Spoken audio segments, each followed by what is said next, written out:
के लिए नेचुरोथेरेपीज जितने हैं, हमारी प्राकृतिक चिकित्सा विधियां जितने हैं, वो बहुत ही कारगर है। हमारे पंच तत्वों को जब बैलेंस करना सीख जाएंगे तो कैंसर तो एक नाम है।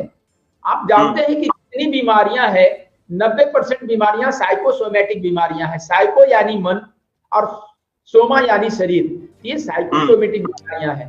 हम जब हमारे शरीर में बुखार सिर्फ आ जाए साधारण, तो गोलियां खा खा के हमारे लीवर को खराब करने लगता है। हम लीवर की बीमारी से जूझने लगते हैं। जुकाम को ठीक करते हैं तो अस्थमा की शिकायत से जूझने लगते हैं, यानी रूप बदलता है। प्राकृतिक चिकित्सा जितने भी हैं, हमारे शरीर को, हमारे रोगों को, हमारे बैक्टीरिया को जो हमारे अंदर प्रवेश कर गया उसको निकालने का एक तरीका है। जब हम मड थेरेपी करते हैं, शाश्वत चिकित्सा करते हैं, जल थेरेपी करते हैं, अग्नि चिकित्सा करते हैं, हमारा शरीर 5 स्नान करता है। आपके दर्शकों को ये नई बात मालूम होगी कि 5 स्नान हमारा शरीर करता है। हमारे शरीर में 72% 72% ऑफ वाटर है। 3 हिस्सा जल है। जैसे पृथ्वी में 3 हिस्सा जल है, जैसा ब्रह्मांड होता है वैसा ही पिंड होता है, हमारे वेद कहते हैं। जी। तो 72% पानी होने के कारण जब जल से स्नान करते हैं तो हमें आनंद महसूस होता है। उसी प्रकार से अग्नि स्नान, वायु स्नान, आकाश स्नान और मिट्टी स्नान, ये 5 स्नान हमें करने की जरूरत है। जो हमारी प्राकृतिक चिकित्सा विधियां इसी 5 स्नान के बल पे बहुत सारी बीमारियों को होने से ही रोक देती है। अगर हो भी गया है, शुरुआती फेज में है, तो वो रिटर्न हो जाता है। ये बहुत ही कारगर हमारी प्राकृतिक चिकित्सा विधियां हैं। तो महाराज जी, जो भी अगर हमें बीमारियां होती हैं, अगर हम दवा ना खाएं और इस नेचुरल जो थेरेपी आप बता रहे हैं, साइकोसोमैटिक जो चीजें आप बता रहे हैं, अगर उनकी तरफ हम वापस आ जाएं तो क्या हम बीमारियों से ठीक हो सकते हैं? हमें दवा खाने की जरूरत नहीं पड़ेगी? मैंने कहा ना कि हमारे गुरुजी कहते हैं, मैं अखिल भारतवर्षीय धर्म संघ से हूँ, करपात्री फाउंडेशन से, और हमारे गुरुजी कहते हैं कि संसार में कोई रोग नहीं है, लेकिन हर आदमी बीमार है। हर आदमी बीमार है। आपके अंदर अगर गर्मी बढ़ गई, सर्दी बढ़ गई, कुछ भी हुआ, वो बीमारी है। कोई विकृति आ गई, वो बीमारी है। पर बीमारी को ठीक करने का तरीका आप ये तो मानते हैं कि ये हमारा शरीर 5 तत्वों का एक व्हीकल है, प्राकृतिक नेचुरल व्हीकल है। अब इस नेचुरल व्हीकल को मेंटेन करने के लिए एक डॉक्टर के रूप में भगवान ने दिया है, that's called immunity system. Immunity system हमारा डॉक्टर है। हमारे शरीर के अंदर जितने हार्मोन्स हैं और न्यूरोट्रांसमीटर्स है, ऑल आर मेडिसिन। क्लियर है? ये विज्ञान भी मानती है कि दुनिया का सबसे तेज पेन किलर हार्मोन हमारे शरीर में बनता है, दैट्स कॉल्ड एंडोर्फिन। खुशी का हार्मोन डोपामाइन, आनंद का हार्मोन एंडोर्फिन, ये सारे मेडिसिन है जो भगवान ने देके भेजा है हमारे शरीर में। हम इसको छोड़ करके हम बाहरी दवाइयों के ऊपर हम ये हो जाते हैं कि थोड़ी सी भी बात हो, अगर सिर में दर्द है हम गोली खाते हैं, गोली मार देते हैं। जुकाम हो जाए गोली खा लेते हैं। बुखार आखिर क्यों होता है पता है? जब हमारे शरीर में कोई भी बैक्टीरिया या वायरस प्रवेश कर जाता है तो किसी बैक्टीरिया वायरस को मारा नहीं जा सकता, उसको न्यूट्रलाइज किया जा सकता है बाय हीट। हमारा शरीर इतना स्मार्ट डिवाइस है कि इसको हीट बढ़ाने लगता है शरीर का, जब तक वो बैक्टीरिया वायरस न्यूट्रल ना हो जाए। जैसे ही वो न्यूट्रल होता है, हमारा इम्यून उसको अपने ग्रिप में लेता है, उसको by mouth, by anus, by किसी भी रास्ते से जितने भी एग्जिट डोर से उससे निकाल देता है और हम निरोग हो जाते हैं। लेकिन अगर वो बैक्टीरिया अंदर रह गया तो हमारे लीवर को खराब करेगा, किडनी को खराब करेगा, कैंसर दे देगा, हार्ट डिजीज दे देगा, कोई भी बीमारी दे देगा। तो नेचुरोपैथी, नेचुरल जितने भी हमारे प्राकृतिक चिकित्सा विधियां हैं, अगर इसको जीवन में अपनाया जाए तो इस तरह की बीमारियों की स्थिति ही नहीं बनेगी। अगर वो स्थिति हो गई है, दुनिया में कोई पैथी खराब नहीं होता।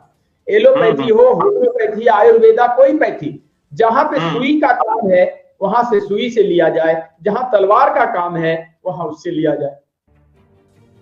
बहुत बड़ी बात आपने महाराज जी कही है कि जहां पर सुई का काम वहां सुई से लिया जाए और जहां तलवार का वहां तलवार से लिया जाए। महाराज जी, एक चीज और हमारे दर्शकों को आप बताइएगा कि ये जो लोग थोड़ी थोड़ी परेशानी होने पर तुरंत दवाई खाते हैं, तो इससे क्या नुकसान होते हैं लोगों को? आज हमारे समाज में सबसे बड़ी यही समस्या आ गई है कि छोटी छोटी बातों में लोग दवाइयां खाने लगे हैं।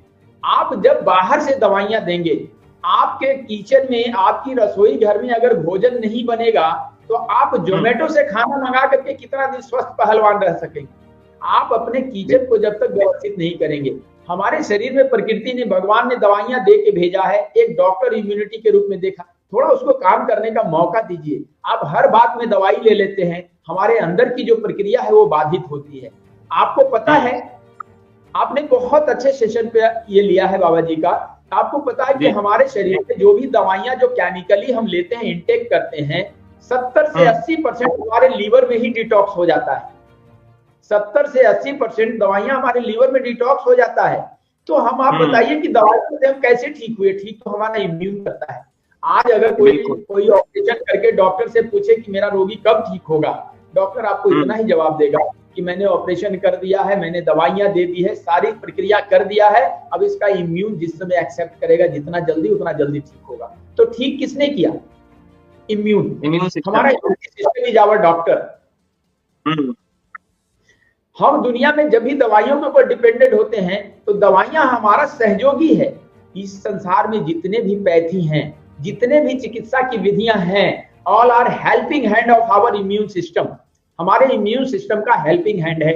तो हमें मानव होने के नाते, प्रबुद्ध भारतीय होने के नाते, सनातनी होने के नाते, वेद के ज्ञान को जानने वाले होने के नाते सबसे पहले हमारे शरीर के अंदर हमारे इम्यून को काम करने का मौका देना चाहिए, जो हमारे प्राकृतिक चिकित्सा व्यवस्थाओं में ही पॉसिबल है। आज हर चौराहे पे एक विशेषज्ञ बैठा हुआ है जो आपको बताता है कि हाइट के हिसाब से कितना प्रोटीन लेना चाहिए, कितना कैल्शियम लेना चाहिए, कितना विटामिन डी लेना चाहिए, कितना विटामिन खाना चाहिए। लेकिन हमारे जो ऋषि थे, खाने से पहले पचाना कैसे चाहिए ये बताते थे। तो सोमवार शिव जी का है, मंगलवार बजरंगबली का है, बुधवार फलाने, सारे भगवान से जोड़ दिया गया कि किसी के नाम से सप्ताह में एक दिन उपवास करो, व्रत करो, ताकि जो एक्स्ट्रा चला गया है कैलोरी वो डाइजेस्ट हो जाए, पच जाए जी। हम ये नहीं कर पाते हैं, हम खाए जा रहे हैं और खा खा के बीमार हो रहे हैं जी। महाराज जी भी एक बात आपने जो बताई कि जो 70 से 75%, 80% चीजें हैं, दवाइयां हैं, वो लीवर में डिटॉक्स हो जाती हैं। क्या ये माना जाए कि जो हमारी इच्छा शक्ति है उसका भी प्रभाव हमारे शरीर पर, बीमारियों पर पड़ता है? बहुत अच्छा सवाल किया आपने। हमारा जो ब्रेन है ना, दो पार्ट में होता है, कॉन्शियस माइंड और सबकॉन्शियस माइंड के रूप में। जितनी भी हमारी शारीरिक गतिविधियां हैं, जो भी इस संसार में जो भी काम हो रहा है, वो 10% हमारा कॉन्शियस माइंड करता है। ये सब कॉन्शियस माइंड आखिर क्या करता है? ये सब कॉन्शियस माइंड 90% जो हिस्सा है हमारे ब्रेन का, तो भगवान ने कोई अनर्गल चीज तो बनाया नहीं। हम जिस चीज को बार बार सोचते हैं, आज समाज में हर नुक्कड़ पे डायबिटीज की जांच की मशीनें फ्री में जांच की जाती है, और आपके जांच करने के बाद आपको डायबिटिक घोषित किया जाता है या प्री डायबिटिक घोषित किया जाता है। और जैसे ही ये बात आपके दिमाग में दे दी जाती है, आप वहां से बीमार होना शुरू हो जाते हैं, क्योंकि वो आपका सबकॉन्शियस माइंड सेव कर लेता है। और जैसा वो सेव कर लेगा बीज रूप में, प्रकृति में समय आकर के धीरे धीरे वैसा ही होने लगेगा। जैसी हमारी प्रकृति होगी वैसी हमारी सामने प्रवृत्ति हो जाएगी। जो हम बार बार सोचते रहेंगे सबकॉन्शियस माइंड में, वो बीज रूप में एक दिन पेड़ बनेगा, हम रोगी हो जाएंगे। Diabetes not a disease. हमारा शरीर एक फ्रीज के जैसा काम करता है, फ्रीज, रेफ्रिजरेटर है जी। हमारा शरीर इतना स्मार्ट डिवाइस है कि कितनी कैलोरी इसको चाहिए बस उतना ही लेता है, लेकिन हम इसको ज्यादा दे देते हैं। पिज्जा खा के, वड़ा पाव खा के, पता नहीं fast food, packed food, junk food. Junk का मतलब कूड़ा होता है।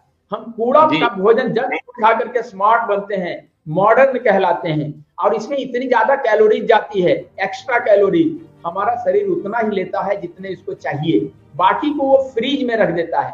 Tummy is our freeze and back is our freeze.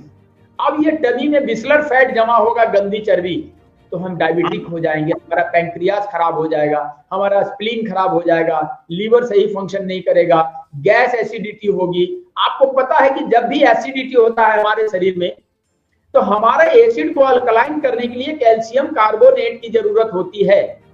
अब हमारा गॉल ब्लैडर अगर पूरा नहीं बना रहा, उसके अंदर दबाव पड़ गया बिस्लर फैट का, तो सही से सिक्रीट नहीं करता है गॉल ब्लैडर, तो हमारे खून से लेने लगता है कैल्शियम कार्बोनेट। अगर उससे भी पूरा नहीं पड़ता है तो हमारी हड्डियों से खींचने लगता है कैल्शियम कार्बोनेट, और हमारी हड्डियां खराब होने लगती है। हम ऑस्टियोपोरोसिस की शिकायत हो जाते हैं, अर्थराइटिस के शिकायत हो जाते हैं, शिकार हो जाते हैं, गाउट के शिकार हो जाते हैं, गठिया बाता के, और हम वहां इलाज कराते हैं गठिया का। इलाज कराना चाहिए लीवर का, गैस एसिडिटी का, एसिडिटी को करने का। जब तक हम मूल पे नहीं जाएंगे, जड़ पे वार नहीं करेंगे, और ये प्राकृतिक चिकित्सा विधियां जड़ के ऊपर काम करती है, रूट काउज पे काम करती है। जैसे शाश्वत चिकित्सा सिर्फ छू करके पंच तत्वों को, पंच महाभूतों को बैलेंस करने का विज्ञान है। ये प्राकृतिक विधि से ही हम स्वस्थ रह सकते हैं। हर हर महादेव। बहुत अच्छी बात बताई महाराज जी आपने। आज लोग कर भी यही रहे हैं, इलाज किसी और चीज करवाना होता है और करवा किसी और चीज कर रहे होते हैं, और शायद इसी वजह समस्याएं लगातार बनी हुई हैं, लोग लगातार बीमारी का सामना कर रहे हैं। तो आप बीमारी को लेकर के हम जा रहे हैं डॉक्टर के पास, उसकी ओरिजिन कहीं और है। जैसे अगर भूकंप होता है, भूकंप, तो भूकंप का केंद्र कहीं और होता है, किसी और देश में। धरती हिल जाती है दिल्ली की, और उसका केंद्र होता है मॉरिशस में। ऐसा ही होता है ना, प्रकृति यही है। तो हम खांसी को आए हैं इलाज कराने के लिए, मुझे खांसी हो गई है, अस्थमा।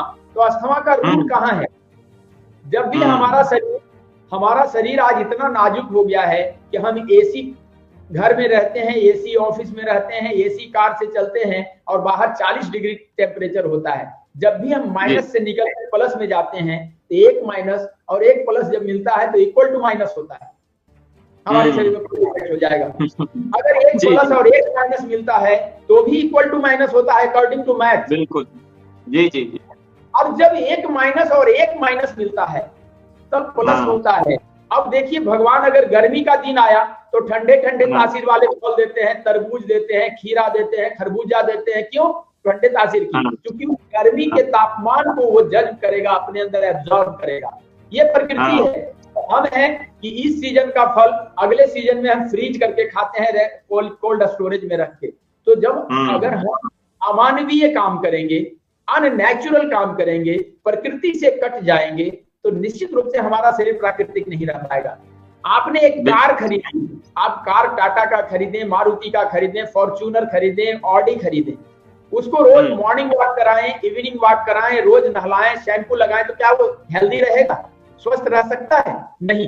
वो स्वस्थ रहेगा अपने वर्कशॉप में जाकर के। तो ये शरीर 5 तत्वों का डिवाइस है, 5 तत्वों का ये व्हीकल है। तो ये स्वस्थ कहाँ रहेगा? प्रकृति में जाकर के। हमें टहलना चाहिए, हमें शुद्ध खाना चाहिए, शुद्ध हवा चाहिए, शुद्ध पानी चाहिए।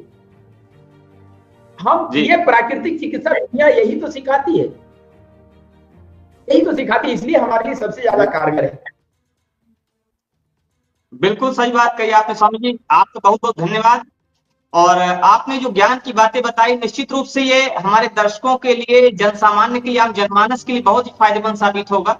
और हम उम्मीद करेंगे कि आप समय समय पर इसी तरह से लोगों को प्रेरणाएं देते रहेंगे, लोगों को समय समय पर ऐसे ही चीजें, ज्ञानवर्धक चीजें बताते रहेंगे।